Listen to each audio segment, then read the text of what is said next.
Hello, class 6. Today we are going to study our next chapter. Study the continuous tense. ठीक है? It is our lesson 18, continuous tense. So let's start this chapter. First of all, you people know very well that there are three tenses: present, past, and future tense. And there are four forms of these tenses. इन तीनों tenses के four forms होते हैं. First one, the indefinite tense we have read, and this one is the second one, the continuous tense. So let's see the present continuous tense, past continuous tense, and the third one is future continuous tense. So first of all we will study about the present continuous tense. Let's see. Now what is the identification of present continuous tense? The identification of this tense is that in these type of sentences means continuous tense, is is used with the first form of verb plus ing. This is the main identification of this tense. So we can make the sentences in four types, like positive, negative, interrogative and negative. Okay, this I told you before also. First of all, how we will make the positive sentence? Let's see. Is am are का use करते हैं, first form of verb के साथ आई N जी का use करते हैं. Okay, so here the rule is that first of all we write the subject, उसके बाद इज एम आर का यूज़ करते हैं, then first form of verb के साथ आई एन जी, फिर ऑब्जेक्ट को राइट करते हैं, then full stop. Okay, so in this way we can make the sentences of this tense. Like for example, I am solving my problem. Okay, मैं अपना problem solve कर रहा हूँ या रही हूँ. ठीक है. Next, they are be fooling us, वो हमें बेवकूफ़ बना रहे हैं. So in these two sentences as you notice that कि इन सेंटेंसेस को अगर हम हिंदी में बोलते हैं, आई एम सॉल्विंग माई प्रॉब्लम, मैं अपनी प्रॉब्लम सॉल्व कर रही हूँ, तो लास्ट में आपका क्या आया है? रही हूँ आया है. ओके, सो और दूसरे वाले में second example, they are be fooling us, वो हमें बेवकूफ़ बना रहे हैं. रही हूँ, रहे हैं, रही हूँ, रहा है, रही है. ठीक है, जिन सेंटेंसेस में आता है, ठीक है, at the end of the sentence जिन सेंटेंसेस में रहा है, रही है, रही हूँ, रहा हूँ, ठीक है, रहे हैं, ये सारे वर्ड्स आते हैं लास्ट में, उन सेंटेंसेस को हम प्रेजेंट कंटिन्यूअस टेंस का सेंटेंस कहते हैं. Okay, so if I am taking another example, like I am writing a letter, मैं एक पत्र लिख रही हूँ. ठीक है, तो इस सेंटेंस में भी आपका रही हूँ आया. Okay, and we have used am in this sentence. And one more thing I would like to tell you that I के साथ हम हमेशा एम का यूज़ करते हैं. ओके, एंड इज और एम दोनों, ये all these three are your helping verb. Is am are आपका क्या है? हेल्पिंग वर्ब है. ठीक है, which is used with the main verb. Here is और एम आपका सिंगुलर के लिए यूज़ होता है. अगर आपका सब्जेक्ट सिंगुलर है, लाइक यहाँ पे आई है, ठीक है, अगर सीता लिखा होता तो Sita is solving my problem, Sita मेरी प्रॉब्लम सॉल्व कर रही है. ठीक है, तो इज़ और एम आपका सिंगुलर के लिए यूज़ होता है.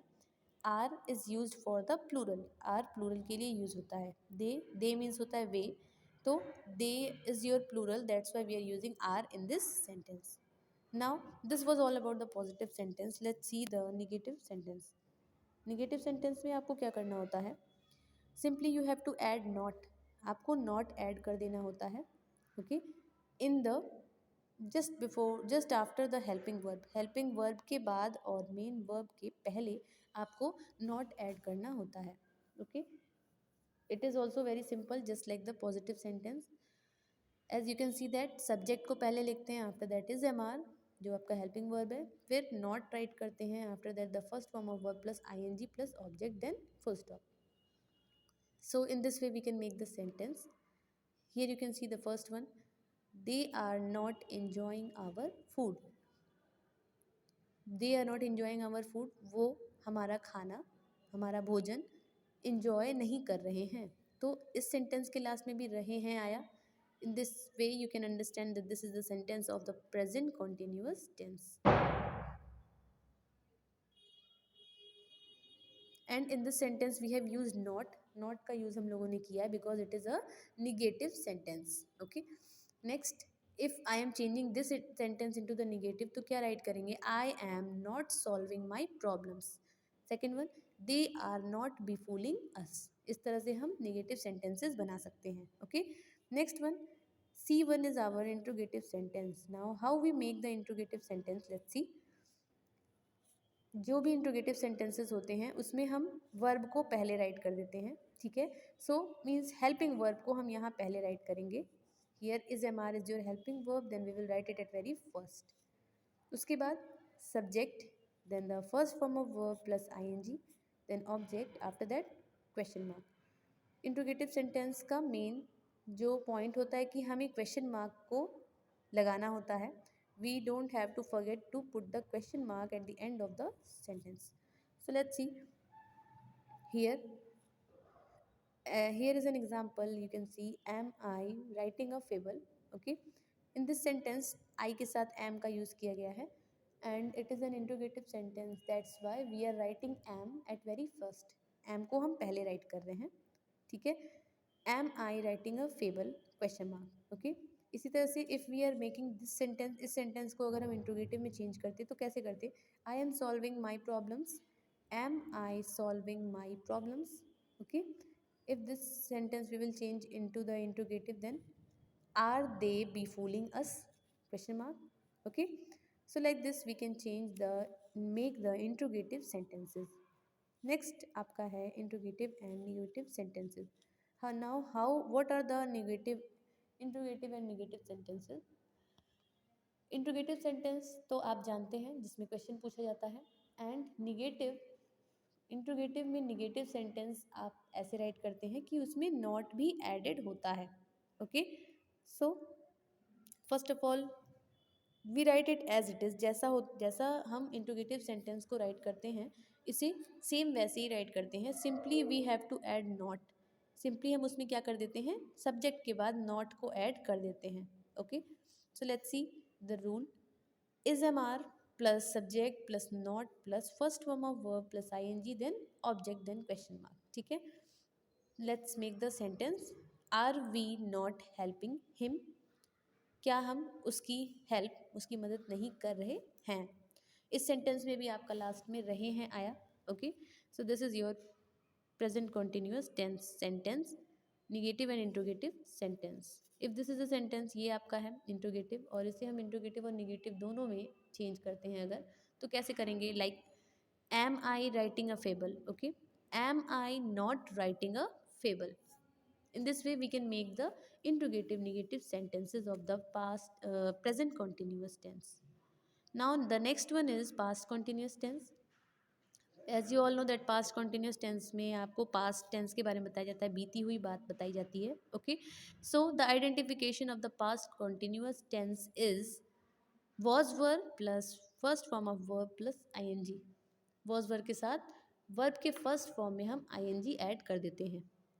First sentence the positive one, you have not to do anything. Simply जैसे आप प्रेजेंट कॉन्टिन्यूस में इज एम आर का को राइट करते हैं उसी तरह से आपको पास्ट कॉन्टिन्यूस टेंस में वॉज वर्ब को राइट करना होता है. Okay, subject plus was verb, first form of verb ING, object, then full stop. Like see the example. He was washing my car. वह मेरी कार को धुल रहा था. सो रहा था इस सेंटेंस में आया है. The identification of this sentences means in Hindi अगर हम देखते हैं तो क्या होता है? रहा था, रही थी, रहे थे, अगर किसी भी सेंटेंस में आता है at the end of the sentence, रहा था, रही थी, रहे थे आता है, तो वो सेंटेंस आपका पास्ट कॉन्टिन्यूअस टेंस का सेंटेंस होता है. Okay, like you can C in the example also, he was washing my car. वह मेरी कार धुल रहा था. ओके, रहा था इस सेंटेंस में आया है. If I am saying that मैं पत्र लिख रही थी, I was writing a letter. Okay, तो इस सेंटेंस में रही थी आया. Okay, so this is our past continuous tense sentence. Okay, next one is your negative. Negative sentence को क्या करते हैं? सिंपली जैसे आपने यहाँ पे प्रेजेंट कॉन्टिन्यूअस टेंस के निगेटिव सेंटेंस में हेल्पिंग वर्ब के जस्ट बाद नॉट ऐड किया था, उसी तरह से हम यहाँ पे हेल्पिंग वर्ब के जस्ट बाद क्या राइट करेंगे, नॉट राइट करेंगे. Okay, subject plus was verb plus not plus first form of verb plus ing then object then full stop. So they were not laughing at us. वो हम पर नहीं हंस रहे थे. They were not laughing at us. If this is a sentence, इसे हम negative में कैसे चेंज करेंगे? He was आपका हेल्पिंग वर्ब है, इसके जस्ट बाद आप नॉट प्लेस कर देंगे तो ये आपका नेगेटिव सेंटेंस हो जाएगा. Like he was not washing my car. So this was all about the positive and negative sentence of the past continuous tense. Now let's see the interrogative sentence. Interrogative sentence, here you can see was वर पहले write करते हैं जैसे ही जैमार को right किया था, फिर subject, फिर first form of verb के साथ आईएनजी, फिर object, and we will not forget to put the question mark. Here you can see example, were they going to home. Were they going to home, यहाँ पे वर आपका helping verb है और उसे पहले लिखा गया है. आफ्टर दैट हमने सब्जेक्ट राइट किया है they, then go is your first form of verb plus ING add किया गया है, गोइंग हो जाएगा to home. Okay, then question mark, were they going to home, क्या वे घर जा रहे थे. इस सेंटेंस में भी आपका रहे थे आया है. Okay, so this is your past continuous tense. Next is your interrogative and negative sentence. जैसा कि मैंने आपको यहाँ पे पहले बताया कि इंट्रोगेटिव निगेटिव सेंटेंस क्या होता है. Okay, but this is of the past tense की बात है. सो वॉज वर्ब को पहले राइट करते हैं in the interrogative sentence. It will be as it is, subject भी एज इट इज रहेगा. Only we have to add not. Verb के सब्जेक्ट के बाद और वर्ब के पहले हम नॉट ऐड कर देंगे. Okay, so here you can see that. उसके बाद हमने ऑब्जेक्ट राइट करना है. ठीक है, हमें ऑब्जेक्ट राइट करना है. Then question mark, like here, was she not killing my birds.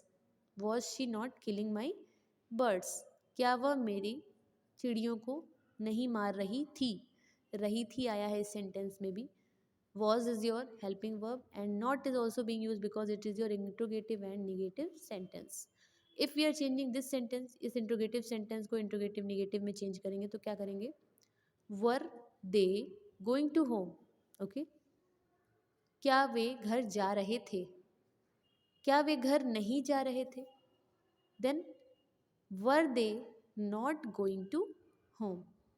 okay, in this way we can make the interrogative and interrogative negative sentence. okay, now the last one is, means the third one is future continuous tense.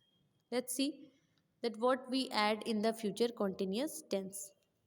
Here it is, like जैसे हम present में is am are का use करते हैं. Okay, past में was were का use करते हैं, उसी तरह से हम फ्यूचर कॉन्टिन्यूस टेंस में विल शैल के साथ बी का यूज़ करते हैं. After that the first form of verb plus I N ji.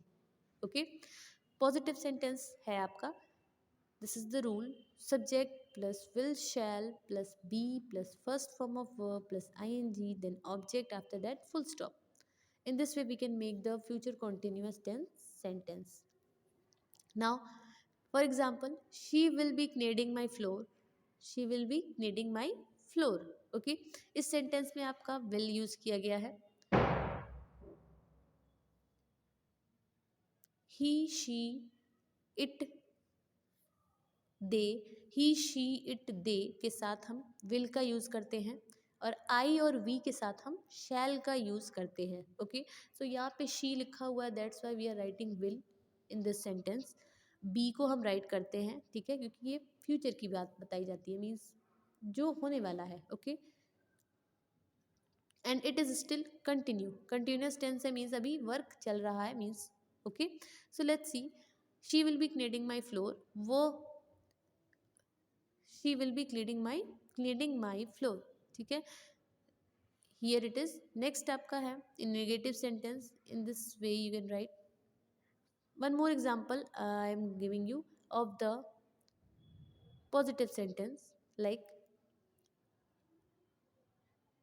I was writing a letter को अगर हम फ्यूचर कॉन्टिन्यूस टेंस में राइट करते हैं, I shall be writing a letter. I shall be writing a letter, मैं पत्र लिख रहा होगा, ठीक है, मैं पत्र लिख रहा होऊंगा, ठीक है, I will be writing a letter. Okay, in this way you can make the positive sentence. Now the negative sentence, how you make the negative sentence, let's see. Negative sentence में आपका subject फिर will shall तो रहता है, after that be के पहले आप not add कर देंगे. Okay, subject plus will shall plus not, after that be, then first form of verb plus ing, then object. Okay, so here in this sentence we can see that we shall not be doing this work, हम इस काम को नहीं कर रहे होंगे, ठीक है. So in the short you can understand, आप अच्छे से ये समझ सकते हैं कि रहे होंगे, रही होंगी, रही होगी, ठीक है. अगर ये वर्ड्स आते हैं मीन्स लास्ट में, तो आपका ये जो सेंटेंस है वो फ्यूचर कॉन्टिन्यूस टेंस का है. This you people can understand. Okay, so in the negative sentence अगर आपका ये था that I shall be writing a letter, if we are changing it into the negative sentence, then what we will do, I shall not be writing a letter, I shall not be writing a letter, ये आप write कर सकते हैं. Next, interrogative sentence. Now how you make the interrogative sentence, same as it is, जैसे आपने past और present tense का बनाया उसी तरह से आपका इंट्रोगेटिव सेंटेंस बनेगा फ्यूचर कॉन्टिन्यूस टेंस का. सबसे पहले हम विल शैल को लिखेंगे, आफ्टर दैट सब्जेक्ट को राइट करेंगे, फिर be, then first form of verb plus ing, then object. Okay, then question mark. So here will you be writing a letter. Okay, will you be writing a letter, क्या तुम पत्र लिख रहे होगे. Okay, रहे होगे लास्ट में आया है मीन्स ये आपका फ्यूचर कॉन्टिन्यूस टेंस का सेंटेंस है. So if we are changing this sentence, अगर हम इस सेंटेंस को इंट्रोगेटिव में चेंज करेंगे तो क्या करेंगे, शैल को हम पहले राइट करेंगे. Okay, just because we are making the interrogative sentence. Shall we not be doing this work, shall we be doing this work, ठीक है, ये राइट कर सकते हैं. After that the fourth one is interrogative and negative sentence. जो आपका interrogative और negative sentence होता है वो भी सेम पास्ट और प्रेजेंट टेंस के जैसा ही है. फ्यूचर टेंस में आप first of all you will write the will शैल, जैसे इंट्रोगेटिव सेंटेंस बनाया है उसी तरह से हम इंट्रोगेटिव निगेटिव बनाते हैं. Only simply we have to add not, not को हम ऐड कर देंगे जस्ट बिफोर बी, बी के पहले एंड सब्जेक्ट के बाद. Here you can see shall I not be going to school, क्या मैं स्कूल नहीं जा रही होंगी. Okay, I not be going to, क्या मैं स्कूल नहीं जा रही होंगी. सो while changing this sentence into the negative interrogative negative, we can simply write like this, will you not be writing a letter. तो ये भी आपका क्या हो जाएगा, इंट्रोगेटिव निगेटिव सेंटेंस हो जाएगा. So this was all about the future continuous tense. So one thing you people have to remember is am are. Present continuous tense में इज एम आर होता है, पास्ट कॉन्टिन्यूस टेंस में was were होता है, and the future continuous tense में will shall के साथ be का यूज किया जाता है. Okay, this was all about the continuous tense.